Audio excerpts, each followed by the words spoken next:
Hello, good afternoon. My name is Mario Barba. I am a dual language lead at King Elementary, and I am here to continue the series interviewing our board and just getting to know them on the human side. Today, we are excited to have Kyle Sproul sitting next to us, and we're going to be able to have a conversation with her and get to know her. Hello, Kyle. Hi there, how are you? I'm good. We're all here. We are excited. And the first thing I want to tell you is that I have heard beautiful things about you. I have just been enamored with the work that you've done. I'm a dual language teacher, first and foremost, and I know that the work that you have done on our board has been tremendous for dual language programs in our district. So I first want to thank you. Well, thank you. For doing that hard work. Kind. And it was definitely necessary. So, Kyle, the first thing I want to talk to you about is, can you kind of give us an insight on what it was or what it is that had motivated you to run for our board, and just kind of give us what was Sure. the motivating factors behind that? Well, it seems like a long time ago because it was pre-COVID, but I think really I'm a parent of 3 kids in the district. And so in my community, my kids also took me to multiple schools in the district, and I saw a lot of different opportunities. I also saw that all opportunities weren't necessarily the same. So I was compelled to serve, I think, really to just help out and improve the school district for all of our students, so we serve all of our students. But I think what you said in the introduction around dual language, I was very specifically compelled to help direct the district to expand our dual language, understanding that the demographics in our community have really shifted over the last 20 years. We have so many multilanguage learners, and all the research points to dual language is the most effective way The best, yes. to educate non-English speakers. So and I'm very proud of the work that we have done in a short amount of time during COVID to expand dual language. Yeah. And speaking on dual language and being able to say that I was here, my first year in the district was 2014, and I was hired on at Sarah J as a dual language teacher. I can specifically say that we have seen fantastic improvements to our programs, and we are now beginning to see that we are aligning ourselves with best research, we are aligning ourselves with best practices, and so the work that you have done and hopefully continue to do has we've seen some big differences as teachers. That's great to hear. I will say that my oldest student, he's now in 8th grade, he started in kindergarten in dual language at Harney, and I've really seen an evolution in the thought around, because it really was more Spanish immersion, where English speakers got to immerse themselves in Spanish, and it wasn't really about serving our multilanguage learners. And I think there's been great district leadership, and we've invested a lot in expanding the program, but it also is now dual language, not Spanish immersion. Yeah. So kids are learning from one another in 100%. native languages. And it's come full circle, because then my third child, my daughter is now a 2nd grader at Harney, having more of the dual language experience and learning from her peers versus my oldest, where it was more of that Spanish immersion concept. Yeah. And to be honest, you'll be able to see that when you have that dual language classroom, where you have that 50-50 population, you'll see that there are kids that are friends with students that they would never have been connected with. But because they're in that dual language program, we have kids from all walks of life that are enjoying each other's company, and I remember feeling this nice fuzzy feeling when we had a wonderful family, but her father was an engineer and her mom was she was a teacher as well.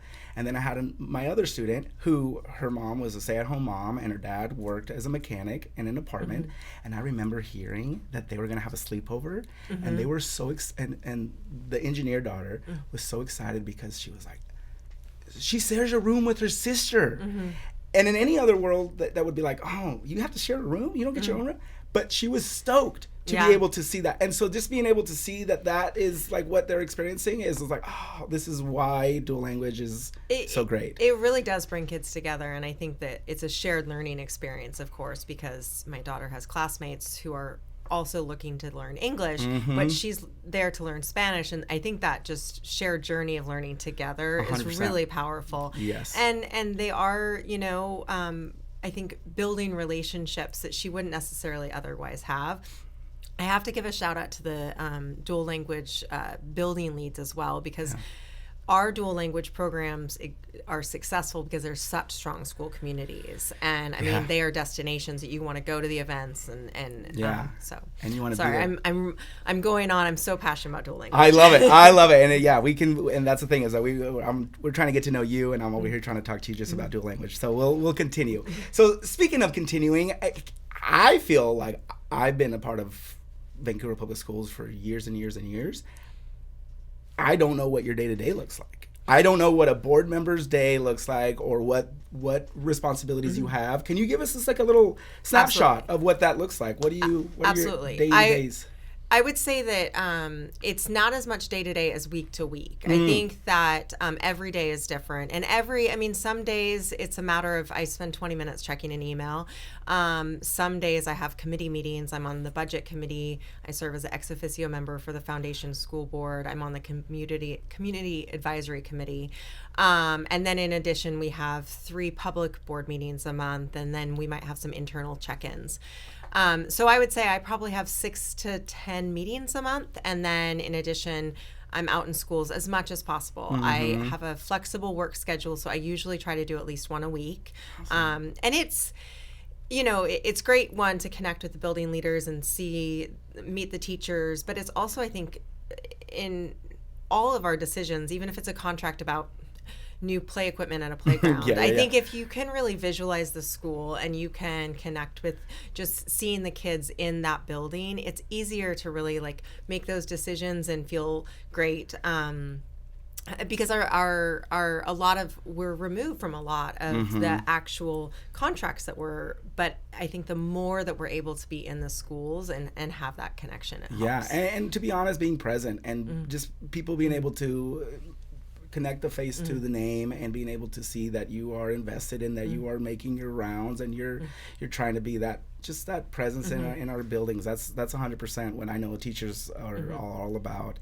And I especially appreciate you saying that, being able to go into the community of that and go into the building and then really understanding why these decisions need to be made and what kind of things you can do and you can advocate for to support that building. And everyone's different. Every building is different. So one size fits all has never worked, and that's why I enjoy hearing that you're making and I think that the other thing is that sometimes, the connection point between my experience in a school, it could be I was at a school 8 months ago, and all of a sudden we're reviewing a new, let's say a IMC material for a book recommended for a class reading. And then you can kind of connect back to that one time that there was a shared learning experience that you got to witness. And so I think it's not necessarily a direct impact. It's just this building of understanding and connection to just the student learning process. But I do enjoy being in the buildings. I set an aggressive goal for myself this year of being in all of our schools this school year, and I think I'm going to fall short by about 5. But man, I'll have to get there next year. September. Yeah, we got you. There you go. That's going to be awesome. And so, kind of, you talk to us about how you're a parent. You're also you work in our community, and then I kind of want to know, how long have you lived in Vancouver, and kind of just where are you from? How long have you been here? Sure. What's your connection with good old Vancouver? Well, so I am born and raised in Washington. I grew up in the Seattle area. I left after high school to go to college, and that took me kind of all around the country. I was in D.C. and then San Francisco and then Indiana for grad school, which is always the random location. Yeah. A year in Minnesota, and then my husband and I moved out to Vancouver, Washington. For work reasons. I liked that I was coming back closer to family. For sure. We were getting close to starting a family. I didn't know much about Vancouver, Washington, to be honest, but we fell in love pretty much right away. We love the outdoors, and we also knew it was great schools, and within a couple years of us living here, we had our first child. So that kind of started. So that was in We moved out in 2006. So. Oh, okay. So you've been here a while then. Yes. Oh, nice. Yes. That's Yes. fantastic. And Yes. and especially, I mean, I know that it's like requirement for board members to be able to live in the community, but it's also nice to hear that you've been here for a while. And I'm sure that you've seen some ebbs and flows of the community and Vancouver has drastically changed since we first moved here, and it's a great place to live. But I feel like we recognized pretty quickly that this was going to be our forever home. I mean, this is where my husband and I feel like we have set up. Nice. So you say you like to do outdoor stuff. What do you mean by that? Hiking. We're big summer hikers. I'm not much of a cold weather hiker. Yeah. We run on the trails. We have so many great trails around here. We'll go family bike rides. It's funny to think about because we don't have that much free time with 3 kids, and they're all very busy in activities. So we also really like to, of course, cheer them on. But it's baseball games or swim lessons, orchestra concerts. It's the busy life of having 3 kids, I guess. Yeah, and the third kid. That's why me and my wife, we just have one so far. She just turned 1. And we're like, okay, I think, and Polly's is a sweetheart, and we're like, she's convincing us that this is easy because she's just so go with the flow. She sleeps great, everything's fantastic, and we're like, she's tricking us to think we can do it a second time, and then I'm just thinking third. That must be like now you change. Like, you can do man to man, but then all of a sudden that third one comes in. It's got zone defense here. How does that work when you got 3 kids? Need to be 3 different spots? Yeah, no, that's Who's your really help? tricky.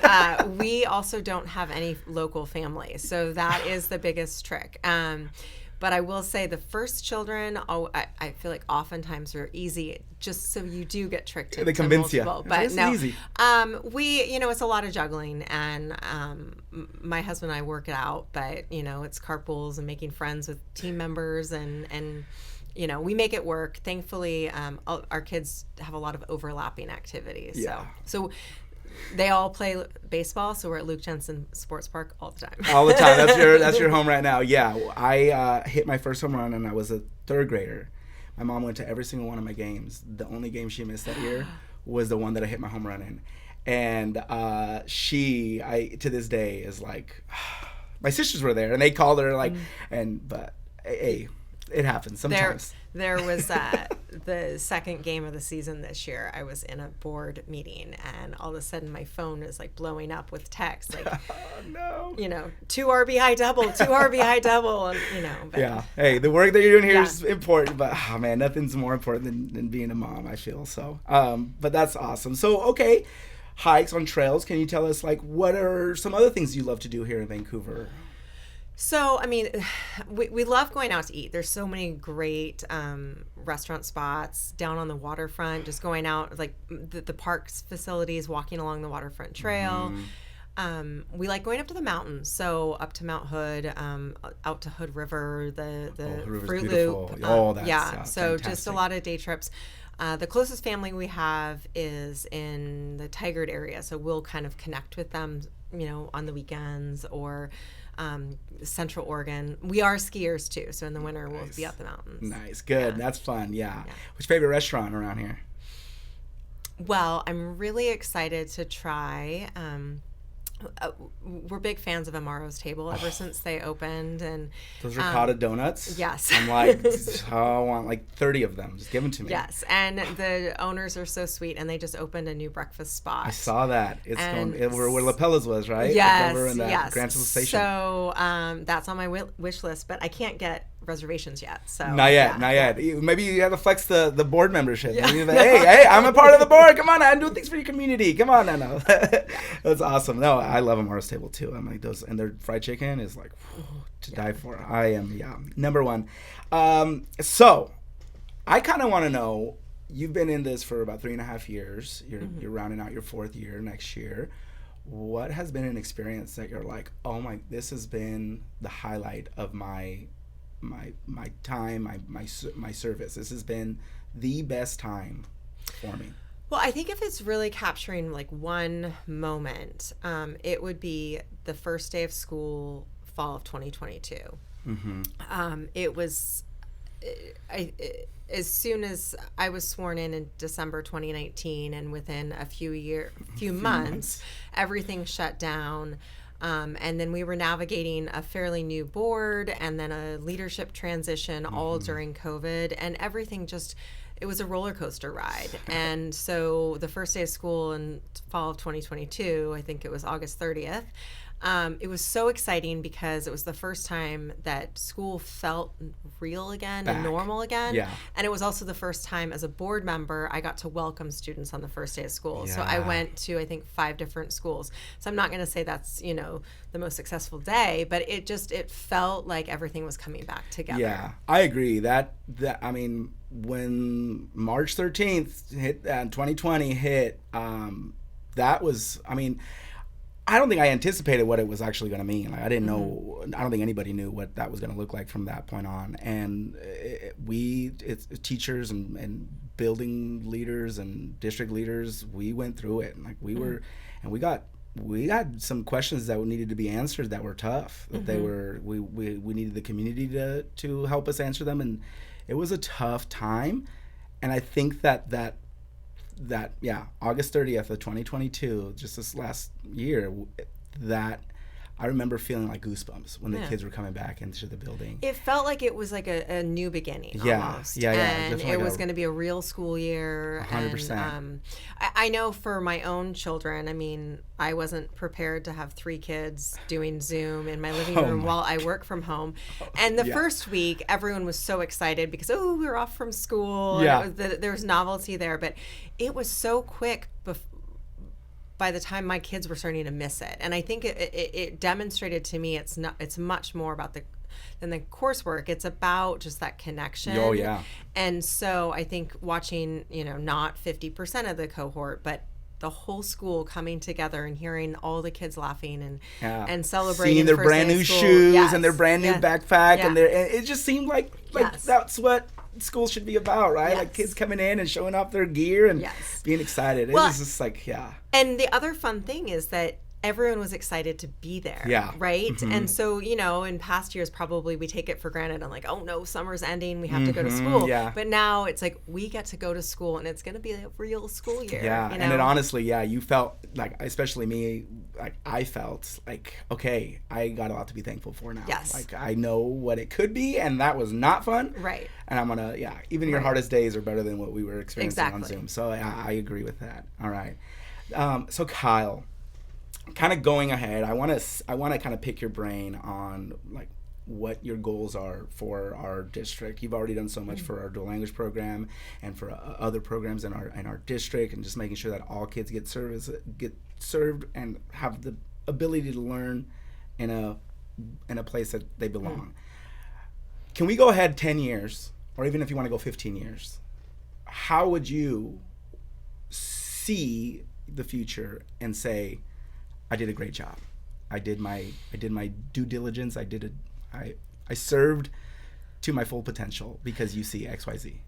That's a great question. So I think to start, I would say I love the question because it's all about measurable outcomes. If you've listened to many study sessions, I'm always the one asking for the data and how are we going to measure the goals and so forth. Obviously I have a business background. I really like measurable outcomes. So it is a question I ask myself, like, how will I know that my work is complete or that I've done a good job?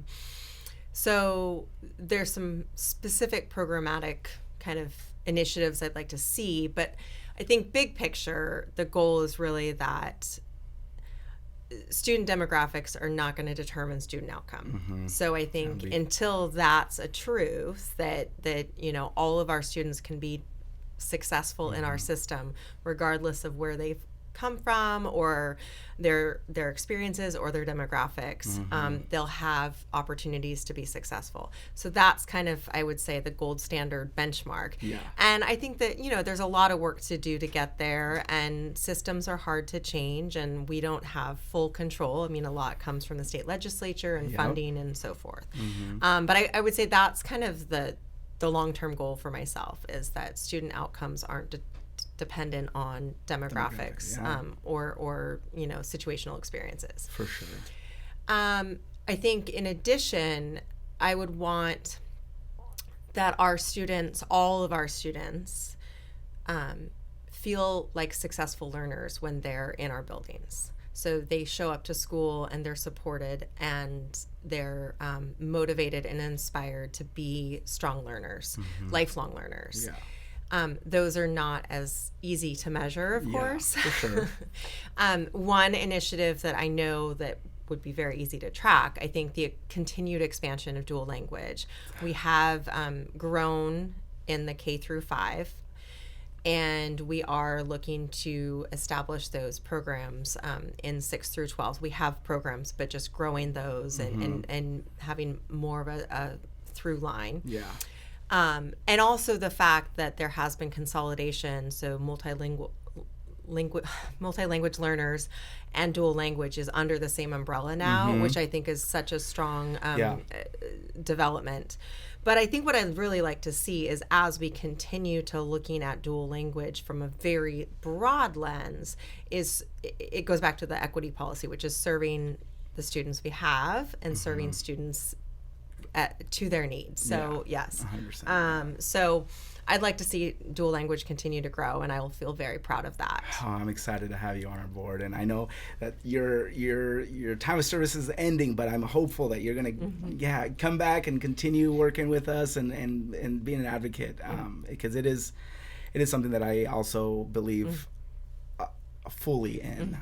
When I was in the university, I found out about dual language programs, and when I grew up in a small town in Oregon, we didn't have that ability. And being Latino myself, I was the no sabo kid, the kid that spoke Spanish terribly and the kid that spoke English terribly. And my dad was very adamant that, teach them Spanish so that they can have a future. And I remember going to Mexico and my cousins making fun of me because my Spanish was terrible, and it's because I didn't have that opportunity to be able to learn in my first language, and they took that from me. And so Dr. Jose Medina, who is a huge, like, nationally, he is like, I will watch him anywhere I go. I'm like, if you guys haven't seen it, look up Dr. Jose Medina. He's hilarious and he's very knowledgeable, but he says that dual language is repercussions for, like, taking away language from our kids. And I had to struggle and fight to get that. Well, and I think there's a lot of people, I think, can naively hear dual language and think it's just about language, like a different language acquisition. Yeah. And it's really about building community and global citizenship.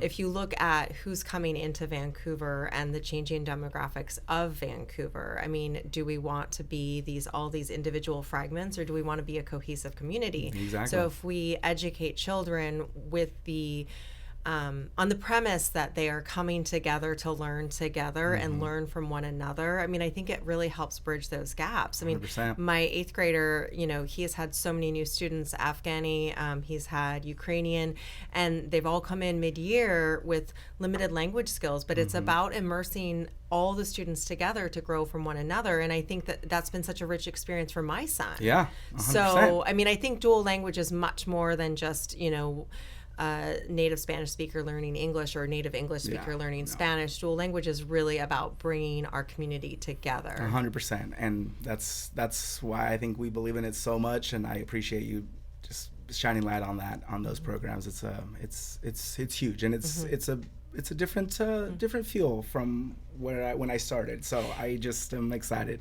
Well, it's fun also. I mean, this is just over a year from when we passed our equity policy, and it's great to read through that policy and then see an initiative that our board has directed so strongly, because dual language really is the epitome of serving students with equity. Yeah. And so it's kind of fun to see the implementation of the equity policy in a program that we already have. I mean, we had a strong foundation, and now it's just flourishing. And with RBG, it's going to be fantastic. It's going to be fantastic. Yes. It's going to be so nice. Yes. All right. Well, thank you so much, Kyle. I appreciate you. I appreciate you working real hard for us. All right, ladies and gentlemen, we're going to continue this series with the rest of our board members, and we are excited to be able to get to know them and see the human side. Today we got to know Kyle Sproul, and she's just one of our guerreras out there for our dual language and our community and our kids. Thank you guys so much. Thank Have a good you. one.